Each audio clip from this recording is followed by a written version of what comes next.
Twinkle Sprites is a shoot-'em-up game that originally released on November 25th, 1996 to arcades worldwide. The game contains colorful characters, pretty visuals, and a two-player structure, going through 7 stages of explosive challenge. But as always, a game is not all sunshine and rainbows, and today, I will cover exactly that. The footage you're seeing here is the PC version from Amazon Prime Gaming, where the game was a freebie along with several other titles in SNK's cult classic catalog, and it's running at its native 4:3 aspect ratio. So without further ado, let's begin the review. For starters, I've done the story mode once and the character mode twice in this version alone, so how about we begin with the fastest to describe in this scenario, the plot. What I will say here is my best summary of the story in this game, since there's just a vague description on the Steam page, so let me narrate that right about now. You didn't know who this villain is from the jump yet, so you're out here going around and beating opponents until you later find out your mother was possessed by the devil force from the last round, which put the land in danger, and the moment you freed her, you fell in the... Okay, you see my drift here?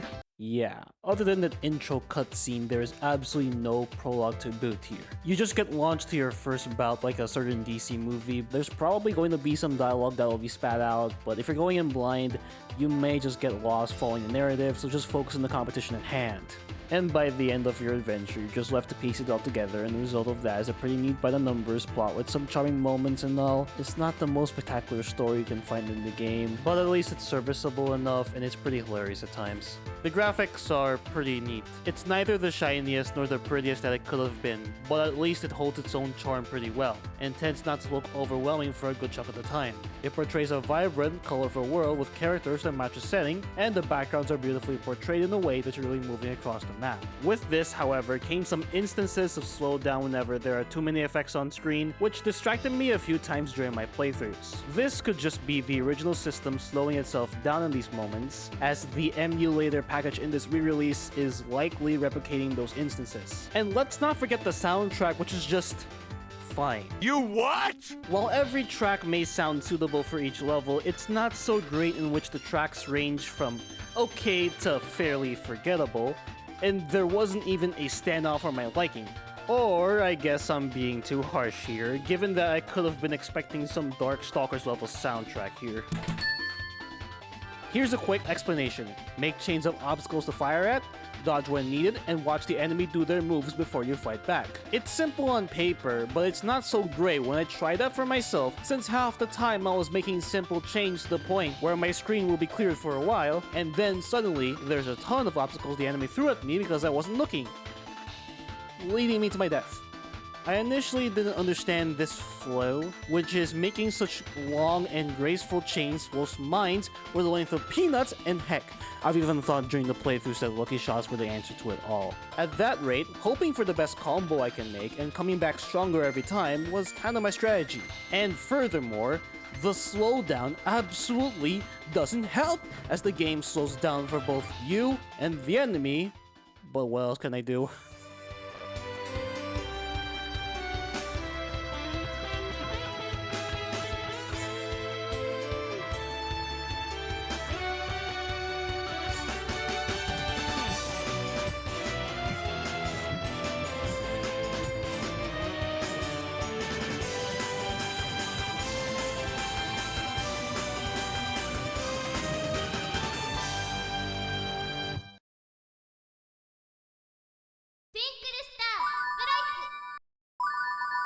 And this is the definitive version of the game. ADK really gave it their all on the infamous Sega Saturn, and this version includes a lot of new additions to the game, like this opening FMV,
voice acting.